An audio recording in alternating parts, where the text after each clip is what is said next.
Que la bénédiction de Dieu le Père, de Dieu le Fils et de Dieu le Saint-Esprit soit avec vous et toute votre famille.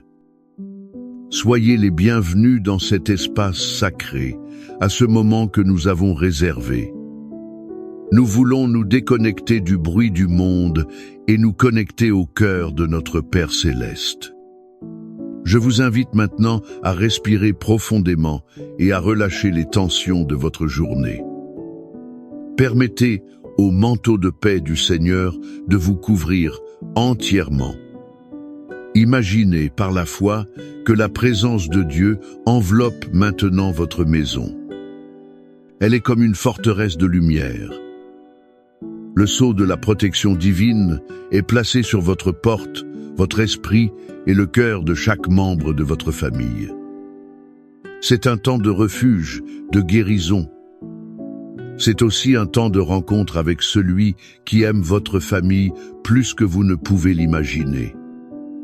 Ensemble, nous allons implorer la protection, l'unité et la restauration que lui seul peut apporter. Maintenant, dans l'unité de la foi, levons-nous en esprit pour prendre notre position d'autorité en Christ Jésus. Entrons dans un moment de prière et de bataille spirituelle.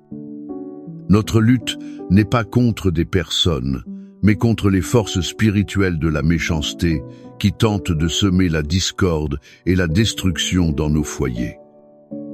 Par conséquent, respirez profondément et joignez votre voix à la mienne. Père Céleste, au nom de ton Fils bien-aimé, Jésus-Christ, nous nous présentons devant ton trône de grâce.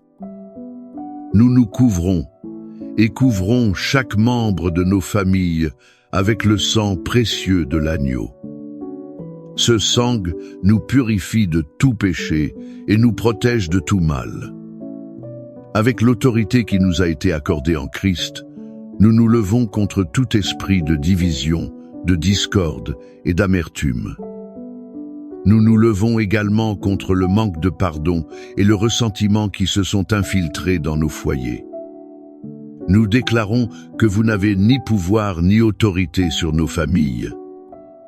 Au nom de Jésus, nous brisons maintenant toute parole de malédiction, toute plaie et tout décret maléfique. Ces décrets ont été lancés contre notre maison, notre mariage et nos enfants.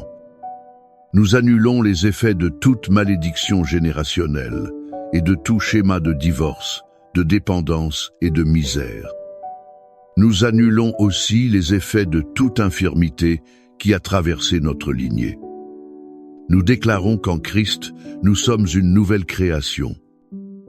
L'histoire de notre famille est réécrite par ta grâce et ta puissance. Nous réprimandons et ordonnons que tout esprit de rébellion, de désobéissance et de confusion se retire. Ces esprits attaquent l'esprit et le cœur de nos enfants. Qu'ils partent maintenant, au nom de Jésus. Nous déclarons que nos enfants sont l'héritage du Seigneur, qu'ils sont enseignés par Dieu et que grande sera leur paix. Nous défaisons toute ruse de l'ennemi, brisons tout lien d'amitié pernicieuse. Nous déclarons que nos enfants ont la pensée de Christ. Nous proclamons la victoire de Jésus sur chaque domaine de notre vie familiale. Là où il y avait la discorde, nous libérons la paix. Là où il y avait la douleur, nous libérons la guérison. Là où il y avait l'éloignement, nous déclarons la réconciliation et l'unité dans la puissance du Saint-Esprit. Amen.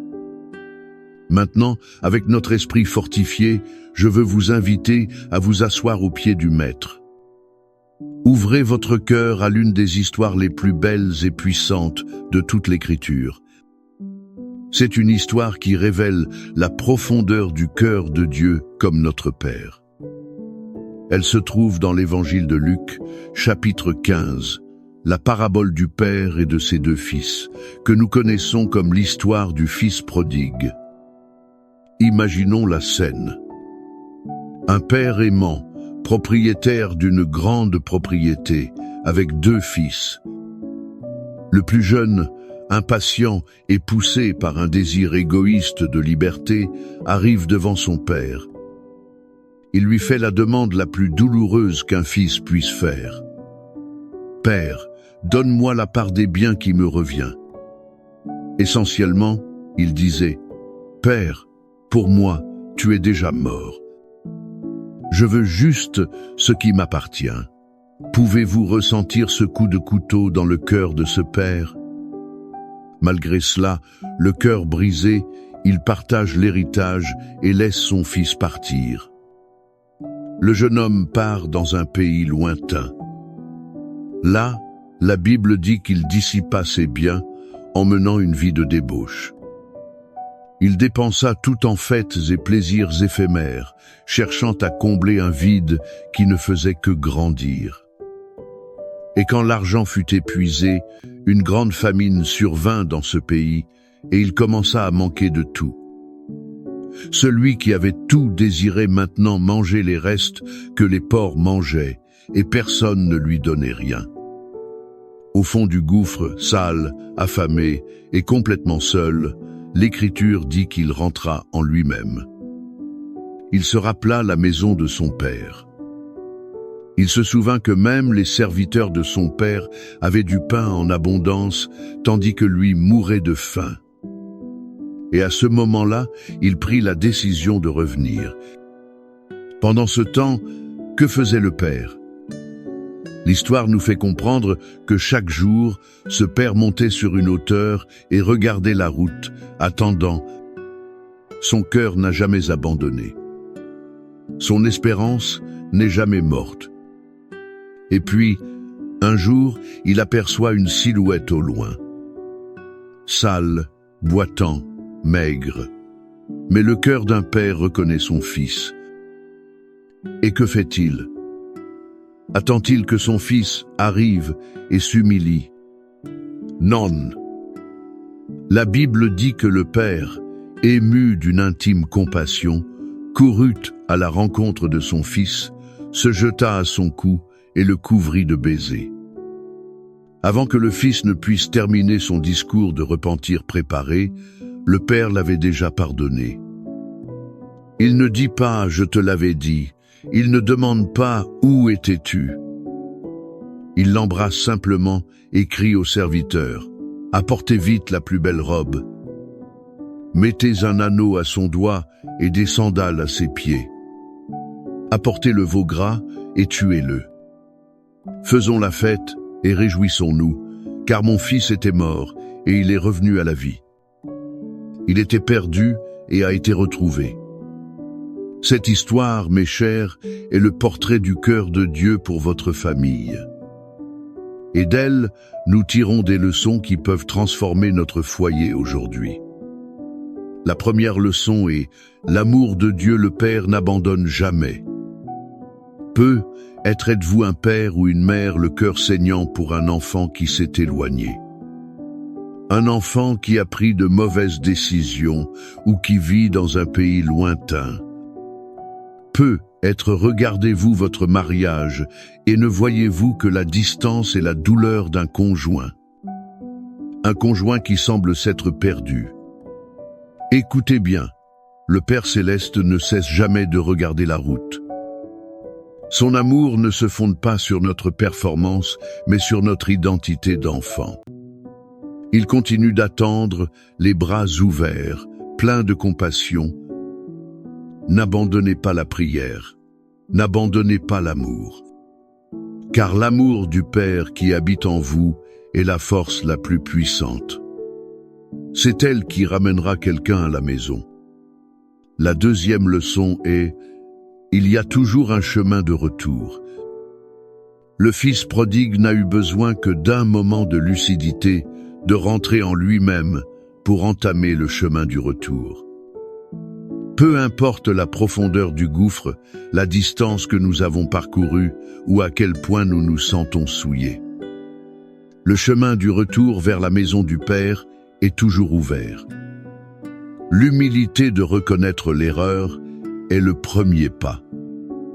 Et pour vous qui nous écoutez, C'est peu être vous qui devez rentrer en vous-même et revenir. Revenir vers votre conjoint avec une demande de pardon. Revenir vers vos enfants avec un câlin qui leur était refusé. Revenir vers Dieu, le Père qui vous attend avec impatience. Et la troisième et plus puissante leçon, c'est le pouvoir du pardon qui restaure la famille. Ce Père n'a pas seulement pardonné avec des mots, il a restauré l'identité de son Fils. La plus belle robe a enlevé le vêtement de la honte. L'anneau a restauré son autorité et sa filiation. Les sandales ont restauré sa dignité d'homme libre. Et la fête a célébré la vie et la réconciliation. Y a-t-il un pardon qui doit être libéré dans votre foyer pour que la fête de la restauration puisse commencer? L'orgueil a-t-il empêché l'étreinte de la réconciliation dans votre famille? Pensez-y. Le pardon n'est pas un sentiment, c'est une décision qui ouvre les portes au miracle de l'unité. Cette image du Père qui court pour nous protéger, qui nous couvre de son manteau d'honneur et nous restaure est la même. C'est celle que les psaumes nous dépeignent avec des paroles de pouvoir éternel. L'amour du Père qui attend à la porte est le même amour qui promet d'être notre refuge et notre forteresse. C'est pourquoi je veux vous inviter maintenant à recevoir les promesses contenues dans sa parole comme un décret divin sur votre maison. Le psaume 91 est le cri de guerre du Père sur ses enfants. C'est la promesse de sa protection inébranlable contre tout mal. Fermez les yeux maintenant, si vous le pouvez. Recevez cette parole non pas comme un poème ancien, mais comme la vérité de Dieu pour votre famille, aujourd'hui. Celui qui demeure sous l'abri du Très-Haut repose à l'ombre du Tout-Puissant. Je dis de l'Éternel, il est mon Dieu, mon refuge, ma forteresse, et je me confie en lui. Car c'est lui qui te délivre du filet de l'oiseleur et de la peste pernicieuse. Il te couvrira de ses plumes, et sous ses ailes tu trouveras un refuge. Sa fidélité est un bouclier et une cuirasse. Tu n'auras pas peur des terreurs de la nuit, ni de la flèche qui vole de jour, ni de la peste qui marche dans l'obscurité, ni de la destruction qui frappe en plein midi. 1000 tomberont à ton côté et 10 000 à ta droite, mais tu ne seras pas atteint. Seulement de tes yeux tu contempleras, et tu verras la récompense des méchants. Car toi, Éternel, tu es mon refuge. Tu as fait du Très-Haut ta demeure. Aucun mal ne t'arrivera, ni aucun fléau n'approchera de ta tente. Car il ordonnera à ses anges, à ton sujet, de te garder dans toutes tes voies. Ils te porteront sur leurs mains, de peur que ton pied ne heurte une pierre. Tu marcheras sur le lion et la vipère, tu fouleras le lionceau et le serpent. Parce qu'il m'aime tendrement, je le délivrerai. Je le mettrai en lieu sûr, car il connaît mon nom. Il m'invoquera, et je lui répondrai. Je serai avec lui dans la détresse, je le délivrerai et je le glorifierai. Je le rassasierai de longs jours et je lui montrerai mon salut. Père bien-aimé, à la lumière de ta parole, à la lumière de l'histoire de ton amour inconditionnel, nous nous approchons de toi en prière. Nous te remercions, car tu es le Père qui court à notre rencontre. Tu es le Dieu qui nous protège sous tes ailes et le bon berger qui nous guide. Et en ce moment, nous élevons devant toi chaque famille qui nous écoute. Seigneur, nous prions pour chaque fils et fille qui s'est égaré, qui vit dans un pays lointain, loin de toi et de sa famille. Père, qu'en cet instant précis, ton Saint-Esprit les fasse rentrer en eux-mêmes. Que le mal du pays, la nostalgie de ton amour envahisse leur cœur. Qu'ils trouvent la force et l'humilité de revenir. Nous déclarons que les chaînes de la dépendance, des mauvaises compagnies et de la rébellion sont brisées maintenant, au nom de Jésus. Prépare le cœur des pères et des mères à les accueillir avec le même amour et pardon que le Père de la parabole. Nous crions pour les mariages blessés, pour les conjoints qui vivent comme des étrangers sous le même toit. Souffle ton vent de renouveau. Seigneur, brise les murs d'orgueil, de ressentiment et de silence. Répands sur eux le pouvoir du pardon. Guéris les blessures, restaure la communication, le respect et l'amour. Que chaque couple redécouvre la joie de l'unité et du dessein que tu as pour eux. Nous prions pour les finances de chaque foyer. Comme promis dans le psaume 23, nous déclarons que le Seigneur est notre berger et que nous ne manquerons de rien. Ouvre les portes de l'emploi et de la provision, multiplie les ressources. Enseigne-nous à être de bons intendants de tes bénédictions. Nous réprimandons tout esprit de misère et de dette, et nous libérons ta prospérité sur chaque famille. Et enfin, Père, nous prions pour la guérison. Guérison pour les corps malades, soulagement pour les douleurs. Paix pour les esprits anxieux et les cœurs angoissés. Guérison pour les souvenirs douloureux et les traumatismes du passé. Que ta présence guérissante coule maintenant à travers chaque maison, apportant une restauration complète dans l'esprit, l'âme et le corps. Nous recevons ta paix qui surpasse toute intelligence. Et maintenant, je veux vous inviter à sceller cette prière, à faire de ce moment un acte prophétique. Écrivez ici dans les commentaires le nom de votre famille, ou les noms pour lesquels vous intercédez. En écrivant, vous les placez devant l'autel de Dieu, en accord avec des milliers de frères et sœurs dans la foi.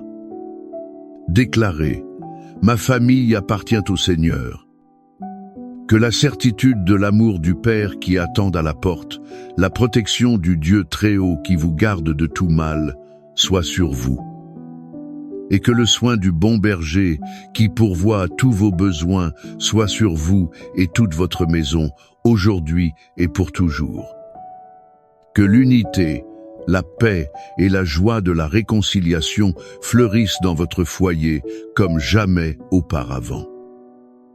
Au nom du Père, du Fils et du Saint-Esprit. Amen.